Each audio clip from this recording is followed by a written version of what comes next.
প্রিয় দর্শক, নতুন একটি ভিডিওতে আপনাদের স্বাগতম। বিএনপি সিনিয়র যুগ্ম মহাসচিব রুহুল করিম রিজভী একটি গুরুত্বপূর্ণ মন্তব্য করেছেন। তিনি বলছেন, যদি কোনো নির্দিষ্ট রাজনৈতিক দলের বিশেষ সুবিধা দিতে নির্বাচনের সময়সূচি পেছিয়ে দেওয়া হয়, তাহলে এই অন্তর্বর্তীকালীন সরকার প্রশ্নবিদ্ধ ও বিতর্কিত হয়ে পড়বেন। বিএনপি সিনিয়র নেতা রুহুল কবির রিজভী এই বক্তব্য সম্পূর্ণ তাৎপর্য আমি ইতিমধ্যে আপনাদের বলেছি।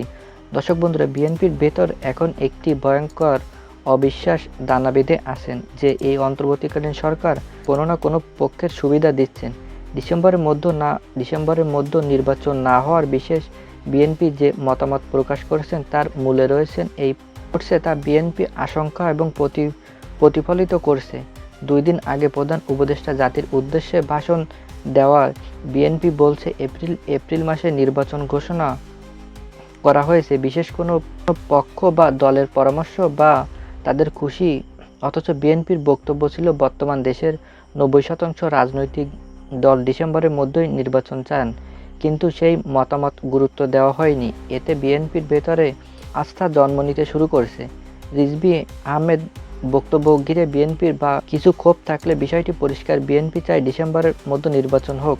আর এই কেউ শুধু বিএনপি নয় বলে উল্টো অবস্থান দিচ্ছে। উপদেষ্টা মনে করেন সরকার এমন অবস্থা নিচ্ছে যে স্পষ্টভাবে বিএনপি বিরোধিতা করার জন্যই নেওয়া হচ্ছে। রিজভী আহমেদ আরও বলেন, আমরা চাই মূল পরামর্শের ভিতর সিদ্ধান্ত নেওয়া হোক। যদি কেউ পক্ষপাতিত্ব দেখায় তবে গণতন্ত্র আবারও সেই অন্ধকারের দিকে ফিরে যাবে, সেখান থেকে আমরা মুক্তি পেতে চেয়েছিলাম।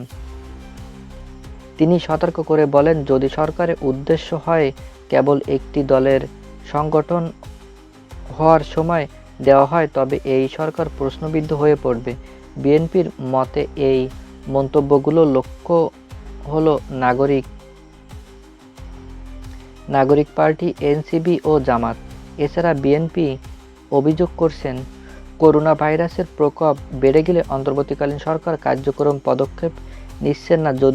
যদিও এটা একটি আলাদা ইস্যু, তবে বিভিন্ন বিষয় হলো নির্বাচনের সময় এখন যে মতবিরোধ চলছে তা সহজেই থামবে না। বিশেষ করে এখন বিএনপির উপদেষ্টার সঙ্গে সাক্ষাৎকার করেছে তখন আরও বলেছিলেন, বেশিরভাগ রাজনৈতিক দল চাই ডিসেম্বরের মধ্যে নির্বাচন হোক।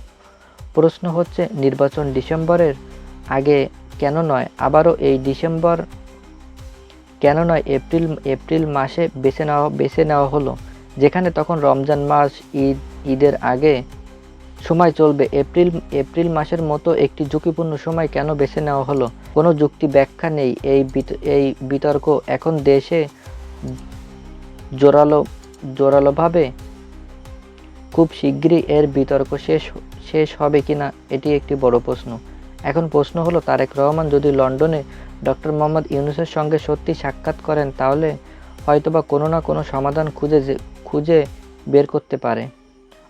অন্যথায় যদি এই সাক্ষাৎকার ব্যর্থ হয় তাহলে রাজনৈতিক সংগঠন আরও চরম আকারে ধারণ করতে পারে, এটি বলা বাহুল্য।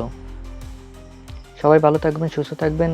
আজকের ভিডিওটি এই পর্যন্ত। বন্ধুরা, ভিডিওটি ভালো লাগলে অবশ্যই ভিডিওটিতে একটা লাইক দিয়ে আপনি আমাদের চ্যানেল নতুন হলে অবশ্যই চ্যানেলটি সাবস্ক্রাইব করে পাশে থাকবেন। এত সময় আমাদের সাথে থাকার জন্য আপনাকে অসংখ্য ধন্যবাদ।